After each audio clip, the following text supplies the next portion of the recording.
Ассалаумағалейкум қазақ елі. Біз бүгін екі жеріқтен әдемі күшті сіздер әлі жеп көрмеген уық істейтін боламыз. Алып кеттік онда. Балымызды қарышып дайындап қойдық. Қазір міне қазанымыз бар. Астына от жағып уқыны бастайтын боламыз. Сіздерге Әділісті каналында мықты уық істеп көрсетеміз қазір.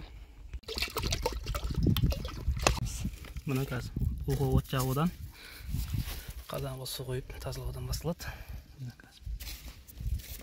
Яқта бір қолдап біздің уқымыз қайнап жатыр. Бәрінше ингредиенттен қайнатып қойдық. Енді міне балығын салып жатырық. Уқының көркі балық қой негізінде. Астында міне отымыз жанып жатыр. Бұйыртса неше сағатта болады? Жарты сағат? 5 минутта. Бұйыртса сорпасын ішетін боламыз. Оппа міне. Пісті. Пісті ғой, міне. Былқылдатып пісірдік.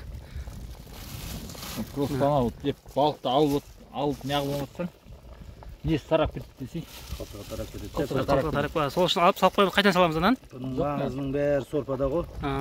Бәрекелді. Оны отдельно қазір тұздап қойып жейміз ғой оны. Мошын болып саған екен бұл.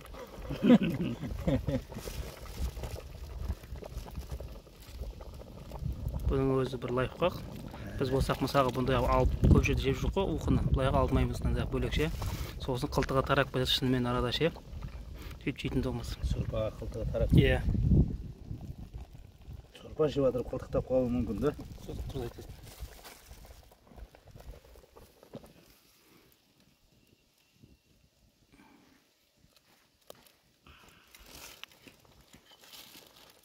Один тұздап бұрыштап несіп қоямыз да қазір. Болды. Міне таза сорпа. Міне.